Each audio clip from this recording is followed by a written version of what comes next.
দাদা ভাই, রঘু, এবছর নীল চাষে সব ফসল নষ্ট হয়ে গেছে। ঘরে চালও নেই, ছেলেপুলে না খেয়ে আছে। আমি কিভাবে খাজনা দেব? আমি জানি তোমাদের উপর অন্যায় চাপানো হচ্ছে। এই খাজনা দেওয়ার দরকার নেই। আমি ব্রিটিশদের কাছ থেকে আদায় করব, তোমার কাছ থেকে নয়। তাহলে আপনি আমাদের রক্ষা করবেন দাদা? আমি তোমাদের জন্যই লড়ছি। যতদিন শ্বাস আছে অন্যায়ের কাছে মাথা নত করব না।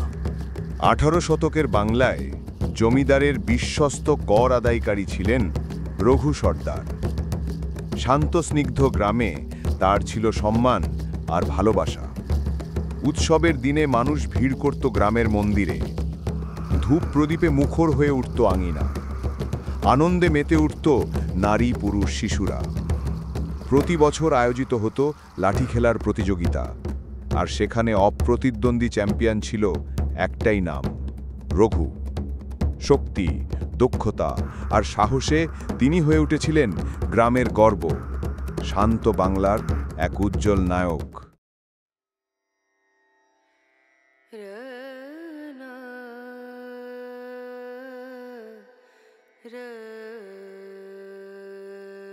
রঘু, গ্রামের রাজস্ব আদায়ের কাজ কেমন চলছে? বেশিরভাগ কৃষকরা রাজস্ব দিয়ে দিয়েছেন, তবে দক্ষিণ পাড়ার কয়েকজন এখনো বাকি। রাজস্ব তো দিতে হবে। তুমি কি তাদের সাথে কথা বলেছ? হ্যাঁ বাবু, বুঝিয়েছি। ওরা 2-1 দিনের মধ্যে ব্যবস্থা করবে বলেছে। আচ্ছা, কিন্তু এবার যদি সময় মতো না দেয় তাহলে কঠোর ব্যবস্থা নিতে হবে। 1800 শতকের বাংলায় নীলকর সাহেবদের অত্যাচারে কেঁপে উঠেছিল গ্রামাঞ্চল। উর্বর জমিতে ধান বা শাকসবজি নয়, বলপূর্বক কৃষকদের দিয়ে চাষ করানো হতো নীল। যারা আপত্তি জানাতো তাদের অপর নাম তো অমানবিক শাস্তি, মারধর, চাবুকের আঘাত, এমনকি অকারণে কারাগারে বন্দি করে রাখা হতো অসহায় কৃষকদের। ক্ষুধার্ত পরিবার, রক্তাক্ত মাঠ আর ভয়ের শিকল সব কিছুর মাঝেই দাউ দাউ করে জ্বলছিল বাংলার মানুষের নিঃশব্দ প্রতিবাদ।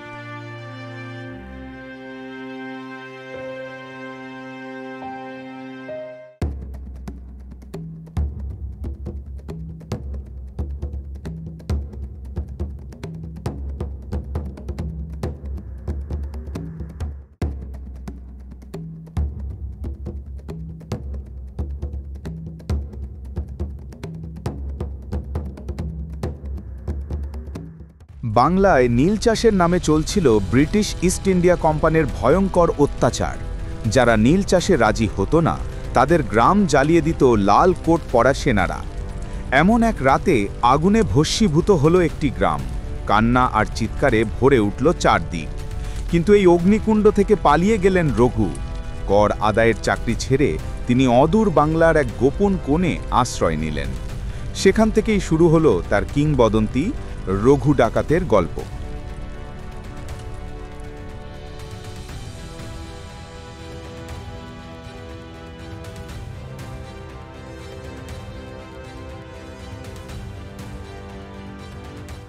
সর্দার, এই ভাঙা মন্দিরটা গ্রামবাসী আর ব্যবহার করতে পারে না। ছাদ ফুটো, দেওয়াল ভেঙে পড়ছে। আমি জানি সুন্দরলাল, মন্দির শুধু পূজার জায়গা নয়, মানুষের আস্থা। আমরা লুটের টাকায় প্রথমে এটাই মেরামত করব। তাহলে গ্রামবাসী বুঝবে রঘু ডাকাত শুধু ভয় নয়, আশ্রয়ও। হ্যাঁ, মানুষের হৃদয় জয় করেই আসল শক্তি করা যায়। কালী কালী বলো রে আজ, বলো হো হো হো, বলো হো হো হো, বলো হো নামের জোরে সাধিব কাজ, বলো হো হো হো, বলো হো, বলো হো।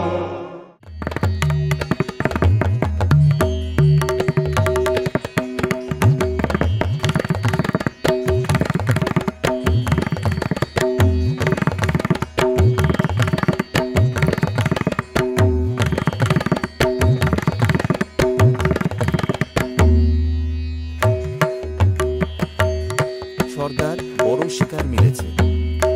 মাথায় মুকুট, রাজবেশ। তবে এই শিকার আমার, তোরা এখানে থাক।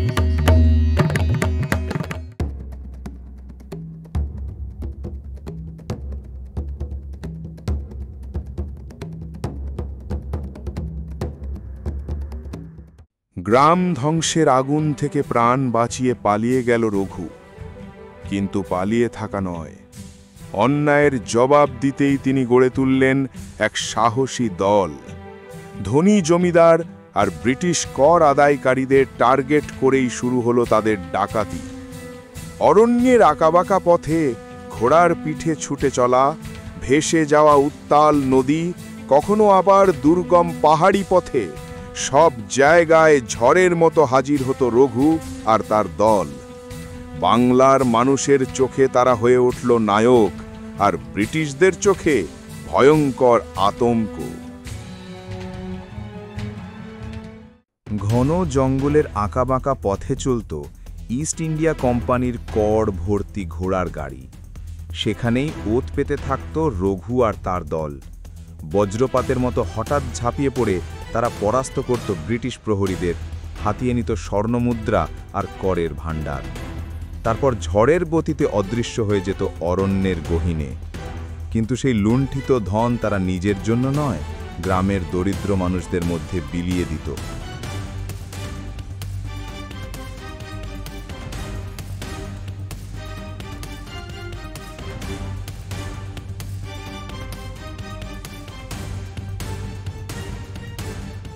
দূর বাংলার প্রান্তে রঘু আর তার দল একের পর এক ব্রিটিশ কর আদায়কারীর সম্পদ লুট করে ছড়িয়ে দিল আতঙ্ক। খবর পৌঁছালো কলকাতার ইস্ট ইন্ডিয়া কোম্পানির সদর দপ্তরে। আতঙ্কিত কর্মকর্তারা বুঝল এবার শক্ত হাতে দমন করতে হবে রঘুকে। সেই জন্য তারা পরামর্শে বসল বাংলার নবাবের সঙ্গে। মশাল জ্বলা দরবারে আলোচনায় গর্জে উঠল কণ্ঠস্বর। কিভাবে ধরা হবে রঘু আর তার দুর্ধর্ষ দল? শুরু হলো ষড়যন্ত্র আর কৌশল রচনার এক নতুন অধ্যায়।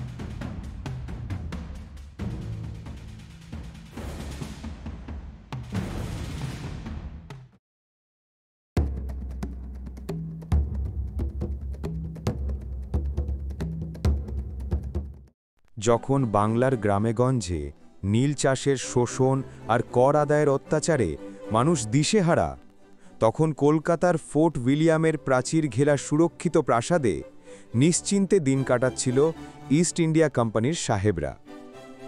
বাইরের দুর্দশার খবর তাদের কানে পৌঁছাত না, কিংবা পৌঁছালেও তারা অগ্রাহ্য করত। নাচগান, বিলাসবহুল ভোজ আর ঔপনিবেশিক আড্ডায় তারা মশগুল। বাংলার অশ্রু আর কান্না থেকে বহু দূরে তাদের জীবন ছিল ভোগবিলাসের স্বপ্নরাজ্য।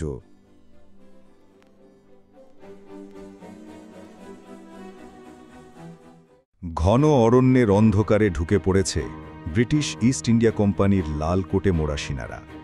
চারিদিকে শুধু ঝিঝি পোকার ডাক আর পাতার খসখস শব্দ। রঘু আর তার দলকে ধরতেই অফিসারের হুকুম, সৈন্যরা ভাগ হয়ে গেল একাধিক দলে। কেউ পাহাড়ি পথে, কেউ ঘন বাঁশবনে, কেউ আবার নদীর ধারে তল্লাশি শুরু করল। প্রতিটি পদক্ষেপে আতঙ্ক, কারণ ছায়ার আড়ালেই যে লুকিয়ে থাকতে পারে বাংলার ভয়ঙ্কর প্রতিশোধ, রঘু ডাকাত।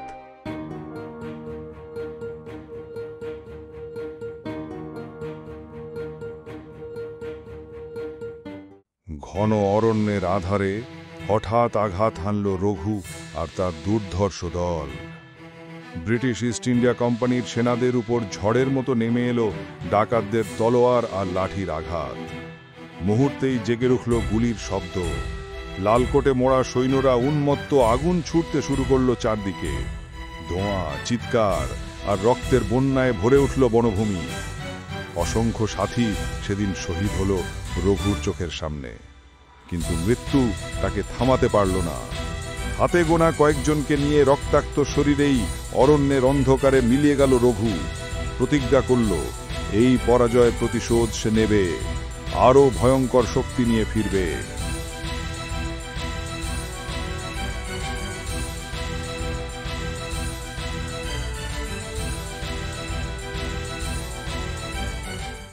সর্দার, ব্রিটিশদের শিবির শক্তপোক্ত করে গড়ে উঠেছে।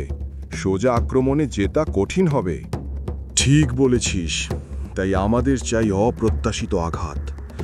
পাশের জঙ্গলে হাতির পাল আছে, যদি রাতের অন্ধকারে তাদের শিবিরের দিকে চালিয়ে দিই, সব কিছু ভেঙে চুরে যাবে। বাহ সর্দার, সৈন্যরা ভয় পেয়ে পলাবে, কামান আর ঘোড়াগুলো ছত্রভঙ্গ হয়ে যাবে। হ্যাঁ সুন্দরলাল, আমরা তখন চারদিক থেকে ঝাঁপিয়ে পড়ব। যুদ্ধ শুধু সাহসের নয়, কৌশলেরও। অরণ্যের নিস্তব্ধতা হঠাৎ ভেঙে দিল বজ্রনাদ। রঘু আর তার দল চালনা করল এক বিশাল হাতির পাল, সরাসরি ব্রিটিশ ইস্ট ইন্ডিয়া কোম্পানির সেনাদের শিবিরের দিকে। মুহূর্তের মধ্যে দৌড়ে এসে হাতিরা উল্টে দিল তাঁবু, গুড়িয়ে দিল কামান আর মজবুত কাঁটাতারের ঘেরা। সৈন্যদের ভয় আর আতঙ্কে চারদিক ছুটোছুটি, কেউ অস্ত্র ফেলে পালাচ্ছে, কেউ আবার পড়ে যাচ্ছে পদতলে। ধ্বংসস্তূপের মাঝেই প্রতিধ্বনিত হল রঘুর বজ্রকণ্ঠ, এটাই বাংলার জবাব।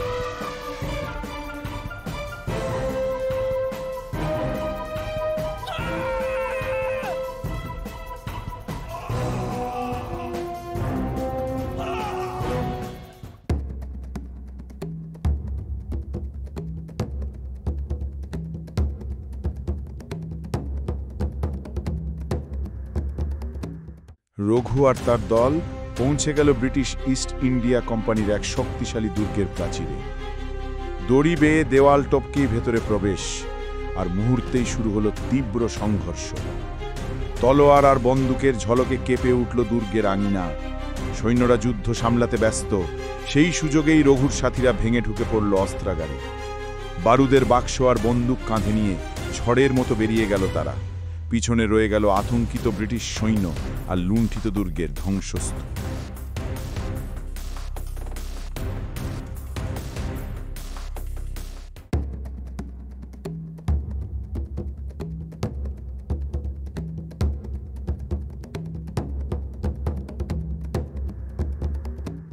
পালিয়ে বেড়ানো জীবন শেষে রঘু পৌঁছে গেল রেঙ্গুনে, বার্মার সেনাবাহিনীতে যোগ দিতে। সেখানেই শুরু হলো তার কঠোর প্রশিক্ষণ, তলোয়ার চালনা, লাঠি খেলা, কুস্তি আর প্রাচ্যের মার্শাল আর্টের নিখুঁত শিক্ষা। দিনরাতের সাধনায় আরও শক্তিশালী আর ভয়ঙ্কর যোদ্ধায় পরিণত হল রঘু। প্রশিক্ষণ শেষে তাকে পাঠানো হলো চট্টগ্রামে, যেখানে শুরু হতে চলেছে ব্রিটিশ সেনাদের বিরুদ্ধে প্রতিরোধের নতুন অধ্যায়। বাংলার মাটিতে ভিড়ল রঘু, আর তার হাতে ছিল এক নতুন শক্তি, এক নতুন অগ্নিশপথ।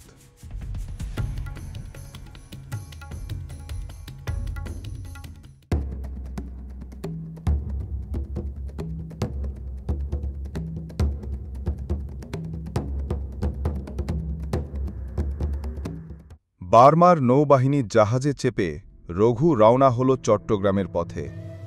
বিশাল সমুদ্র বেয়ে এগিয়ে চলার সময় আচমকাই আক্রমণ করল ব্রিটিশ নৌবাহিনী। কামানের গর্জনে কেঁপে উঠল সাগরের বুক। একের পর এক বার্মিজ জাহাজ আগুনে ভস্মীভূত হল। চারদিকে ধোঁয়া আর চিৎকার, মৃত্যুর ছায়া ঘনিয়ে এলো। সেই ভয়ঙ্কর যুদ্ধে বেঁচে থাকা রঘু আর তার সহযোদ্ধারা প্রাণ নিয়ে সরে গেল ছোট্ট সাপুরি দ্বীপে। সেখানেই তারা খুঁজে নিল আশ্রয়, ব্রিটিশদের বিরুদ্ধে লড়াই চালিয়ে যাওয়ার প্রতিজ্ঞা নিয়ে।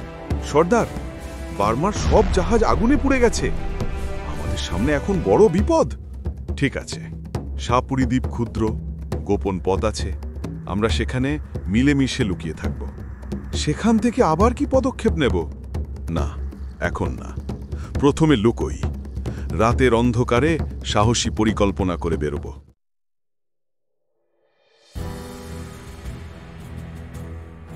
সাপুরি দ্বীপে আশ্রয় নেওয়া রঘু আর তার সঙ্গীদের শেষমেশ খুঁজে পেল ইস্ট ইন্ডিয়া কোম্পানির সৈন্যরা। চারদিক থেকে ঘেরাও করে ফেলল তারা। দ্বীপের প্রতিটি পথে দাঁড়িয়ে রইল সশস্ত্র প্রহরা। মৃত্যু যেন হাত বাড়িয়ে অপেক্ষা করছে। কিন্তু রঘু থেমে থাকার মানুষ নয়। বজ্রগতি আক্রমণ চালালো তার দল। গুলির ঝড় পেরিয়ে সাহসিকতায় ভেঙে দিল অবরোধ। ছোট নৌকায় সাগর পেরিয়ে রঘু ও তার যোদ্ধারা পাড়ি জমালো মূল ভূখণ্ডে, নতুন প্রতিরোধের অগ্নি শপথ নিয়ে।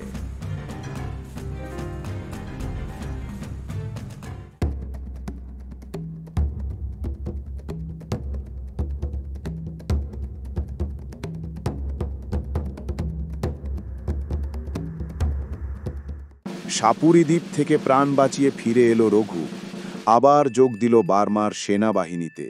এবার সে এক দক্ষ গোলন্দাজ। কামান চালানোর কৌশল আয়ত্ত করে রঘু দাঁড়ালো যুদ্ধক্ষেত্রে। শীঘ্রই শুরু হলো বার্মা ও ব্রিটিশদের ভয়াবহ সংঘাত। গর্জে উঠল কামান, কেঁপে উঠল মাটি, আর সেই আগুন ঝরা মুহূর্তে রঘুর পাশে কাঁধ মিলিয়ে লড়ল বহু বাঙালি সৈনিক। রক্ত আর বারুদের ভেতর থেকে জেগে উঠল এক অদম্য প্রতিজ্ঞা। ব্রিটিশ শাসনের বিরুদ্ধে এই যুদ্ধই তাদের স্বাধীনতার আহ্বান।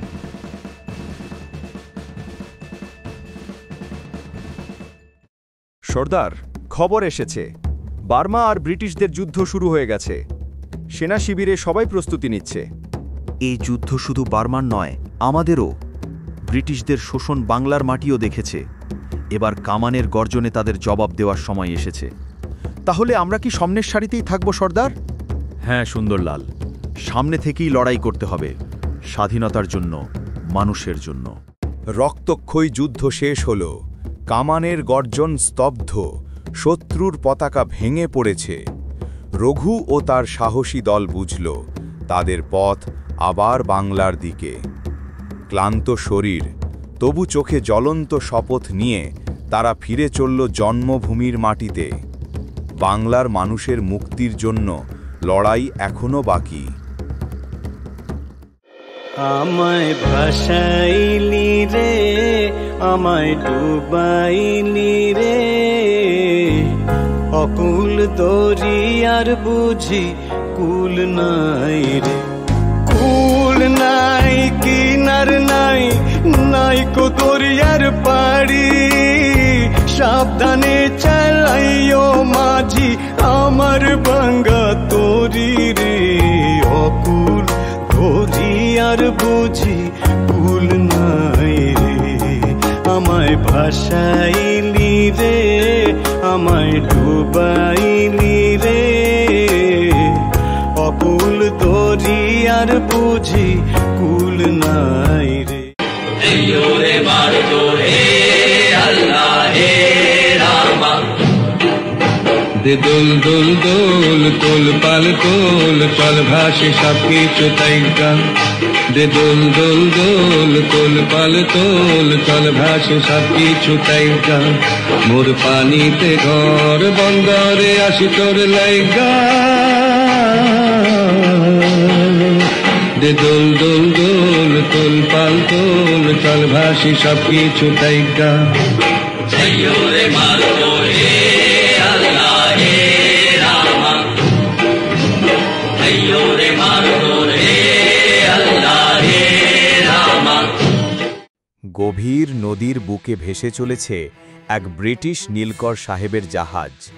জলে ভেসে আসছে ঢাক ঢোলের শব্দ। হঠাৎ নদীর তীরে উপস্থিত হল রঘু আর তার সাহসী দল। তাদের দেখা মাত্রই লাল কোটে মোড়া কোম্পানির সৈন্যরা কামান তাক করে গর্জে উঠল আগুনের গোলা। নদীর বুক কেঁপে উঠল, ধোঁয়া আর বারুদের গন্ধে ভরে গেল চারদিক। শুরু হলো রক্তাক্ত সংঘর্ষ। সর্দার, খবর নিশ্চিত, নীলকর সাহেব আজ রাতে নদীর মাঝেই থাকবে। জাহাজে পাহারাও কম। এটাই সুযোগ সুন্দরলাল। সে আমার গ্রাম পুড়িয়েছিল, আজ তার হিসাব চাই। আমরা কি নদীর দুদিক থেকে ঘিরে আক্রমণ করব সর্দার? হ্যাঁ, সামনে থেকে আমি আর পিছন থেকে তুমি। আজ রাতে জাহাজ আগুনে জ্বলবে।